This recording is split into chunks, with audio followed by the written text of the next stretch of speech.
Hello everyone, welcome to my channel. I'm Jordan and today I am coming at you with a little combo video. We're going to be doing my March wrap up and my April TBR because we are already a few days into April and this is just easier to talk about all the books that I've finished reading and books that I'm going to read this coming month. So let's go ahead and get on into it because we have a lot to talk about. First of all, in March I read 9 books, which I am very happy with. My Goodreads goal every year is 52 books. So really I only have to read 4 or 5 books a month, but I am well surpassing that with 9. It was definitely a nice change from February when I read 21.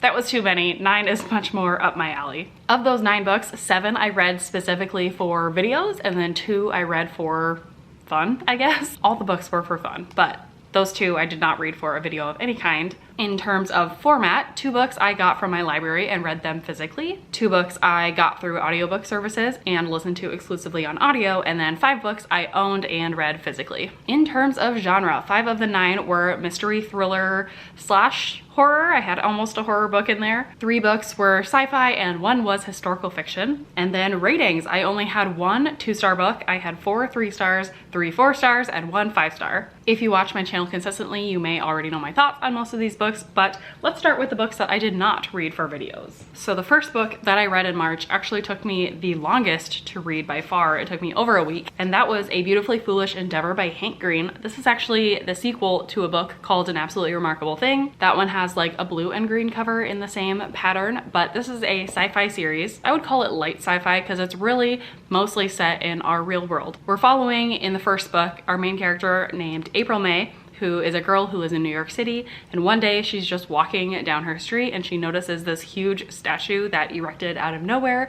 She makes a YouTube video about it and ends up going viral, and then her and everyone else in the world are trying to investigate where the statue came from. Is it actually an alien, and what does it mean? This book takes place right after that first book ends, so it's a continuation of the story, and I wanted to love this book so much. I loved the first book. I gave it 5 stars. It was so fast-paced and easy to read. There was a puzzle kind of game element to it, which I absolutely love. This book unfortunately had almost nothing of the things that I loved in the first one. First of all, it's huge and it was not fast-paced at all. I felt like it was so slow, and I felt every single page in the book. It's around 450 pages, and the whole time I was reading I was like, how many pages do I have left? This also didn't have any of the game elements from the first book, which is fine. I understand that's a completely different story, but I definitely missed it in the second book, and I just found the storyline of the second book to be way less interesting than the first one was. So unfortunately I landed on a 3 stars. I didn't think it was terrible. I just didn't love it as much as the first one. So if you read that first book and you loved it, I would only recommend you continue on if you really care about the characters, because that's what we're following here, is what the characters are doing after that first book wraps up. The other book that I read that was not part of a video was just a random one that I decided to pick up off of my shelves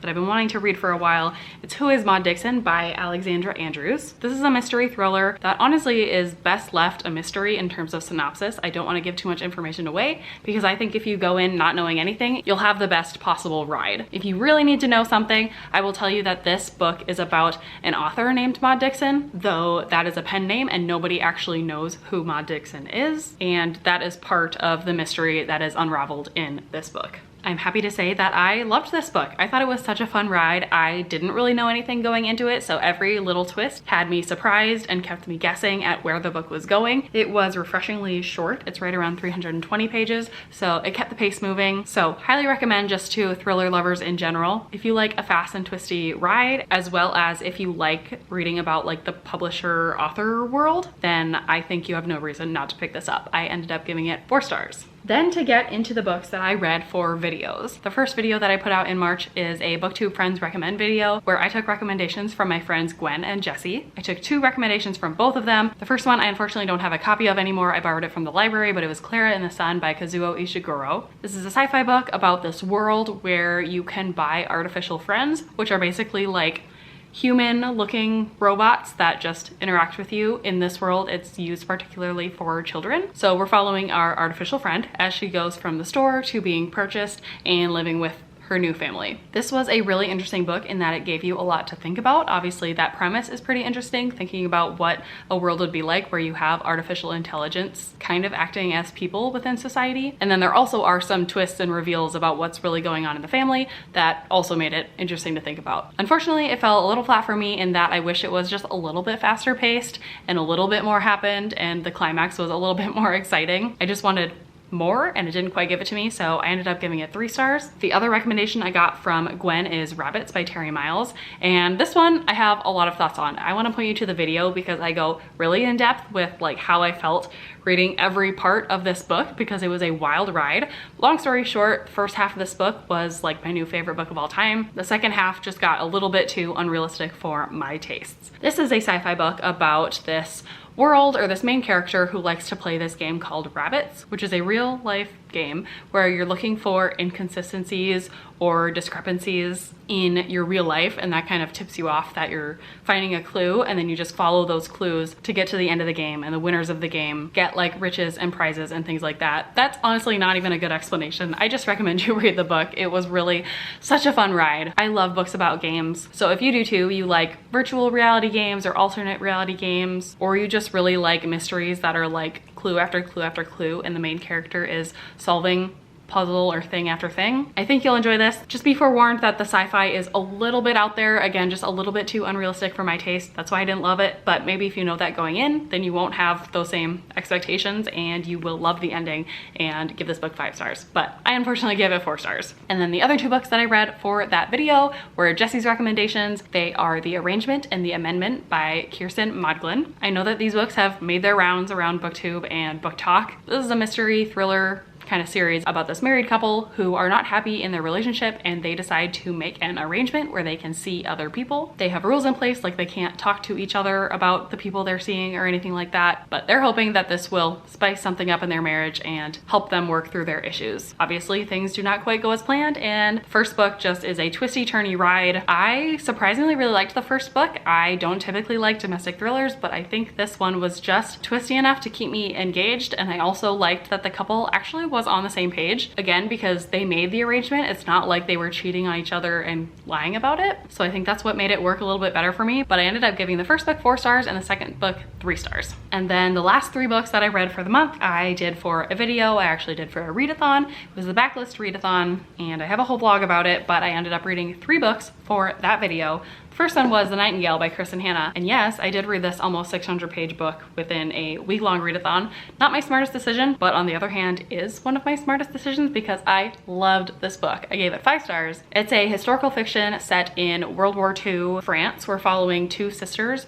who have very different experiences through the war, and so we just follow them through that, and it's just beautiful. Chris and Hannah has a way of writing historical fiction that is still easy to read and interesting and not too heavy in the history. I ended up really falling in love with both of our main characters and being really invested in their stories, and would definitely recommend it to anyone else who thinks that they might like this book but are intimidated by the size. It read really quickly for me. I did also have the audiobook, which helped get through it, but it didn't feel that long to me at all when I was reading it. So if you're intimidated by it but want to give it a try, this is my sign to you to go ahead and read it. I also, during the readathon, read The Good Samaritan by John Mars. This is a mystery thriller about our main character, who is a helpline operator. She answers calls from people who are going through a tough time, who are depressed and potentially contemplating suicide. Most of the people in her position are just listening to the callers, there to offer their support, but our main character has some ulterior motives. She is actually encouraging the callers to take their own lives. So huge warning for suicide throughout this whole entire book, if that isn't obvious. I really liked that initial premise of the book and I thought it was interesting. Unfortunately, it also had parts that I did not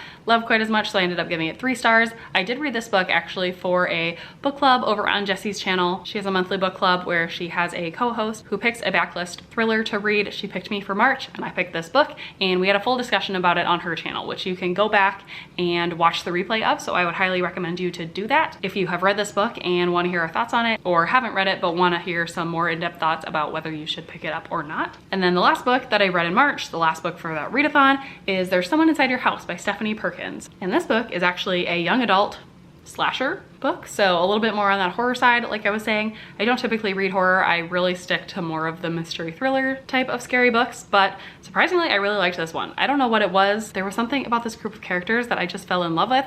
We are following our main character who used to live in Hawaii, and then something happened that made her have to move away. She moved in with her grandmother in Nebraska, so she's feeling like she's in the middle of nowhere. She makes this group of friends that's kind of ragtag on the outs, and she's just kind of getting her bearings there when all of a sudden people start turning up up dead in her town. So it's a race for everyone in the town to figure out who's doing it and stop them before they end up dead themselves, and it's just a huge chase. It was a lot of fun. If I knew it was that type of book going in, I probably wouldn't have enjoyed it, or I probably wouldn't have even picked it up, but I loved going in with no expectations and just being along for the ride. It was really fun, and like I mentioned, the character dynamics are what won me over. I don't know that that's standard in slasher books, but I enjoyed it in this one. It made me care about the characters and be invested in them getting out alive. So this was a very pleasant surprise, and I ended up rating it 4 stars. So that was my March wrap up. Now let's get into my April TBR. I read 9 books in March, obviously, and I have 11 books on my April TBR. So I'm gonna have to step it up a little bit if I want to get to all of them,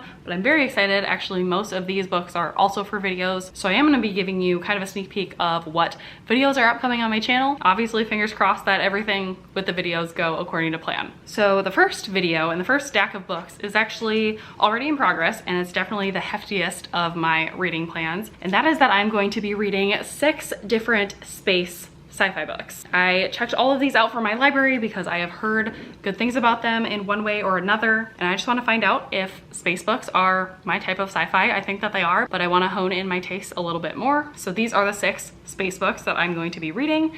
First is The Darkness Outside Us by Elliot Schrafer. This is a young adult book from my understanding. We've got Waypoint Kangaroo by Curtis C. Chen, which is adult and is actually the first book in a duology of space books. We've got Mickey 7 by Edward Ashton, which was not on my radar until recently when Gabby did a video about reading sci-fi books, and she picked this book up and I think she enjoyed it. We've got The Apollo Murders by Chris Hadfield, which I know nothing about, but a space book that has to do with murders. I'm intrigued. We've got Holdout by Jeffrey Kluger, which is one that I've just seen everywhere. This cover just resonates with me, and so I really want to read it. And then lastly, we have Gravity by Tess Gerritsen, which is a much older book than all of the rest. This was written in 1999, but it was recommended again on Jesse's live show. I was talking about space sci-fi books, and someone said they read this, and 10 years after reading it, it was still sticking with them. So I was like, you know what? I already have this video going. Let's throw in another one. So after I finish those space books, or maybe as I'm reading them, if I want to sprinkle a little something else in, I have 2 other videos planned to read this month.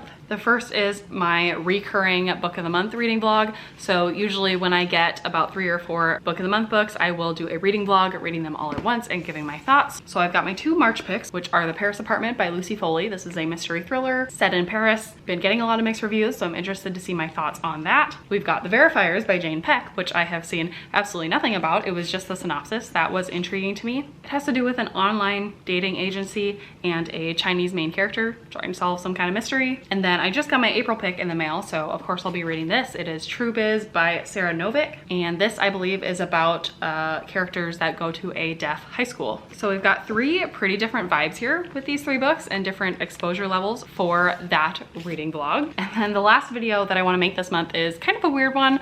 This simply stemmed because I have these 2 books that for a long time I thought were the same book, but they're not. I believe these are both mystery thrillers. It's Never Saw Me Coming by Vera Kurian and We Were Never Here by Andrea Bartz. I honestly, truly know almost nothing about either of their synopses, but their covers just remind me of each other. Obviously they both have like the dark background and rainbow letters, and they both have the word never in the title. So when I was seeing them around at bookstores and like on my wish list, I definitely thought they were the same book. But then I ended up with both of them and I was like, this will be a fun video. Let's find out if they are similar in any way or if they are different, and I have really different thoughts about them. So those are the videos that I plan to make in April. And as if that weren't enough, I decided I wanted to throw one more big book into the mix. I have 3 books that have been sitting on my shelves for a while that I want to read and that I've been talking to my husband about wanting to read. 2 of them he has already read. 1 of them he is planning on reading with me whenever I get to it. And so I let him pick one of them that I am going to attempt to read this month. And he chose actually the one I was not expecting him to choose. He chose Us Against You by Frederick Bachman. This is a sequel to a book called Beartown, which is about this hockey town where the star of the hockey team gets accused of this crime, and it basically divides the town into 2 sides. This is the follow-up to that. My husband read it and liked it, and he just wants me to read it. So I'm gonna try to tack it on to my April TBR. We will see how that goes. But that is it for my March wrap up and my April TBR. I've definitely got a lot of reading to do. Please let me know how your March reading month went and what plans you have for April. My battery light is now blinking at me, so I'm gonna go ahead and wrap it up and get to reading. So thank you so much for watching this video, and I will see you in my next one.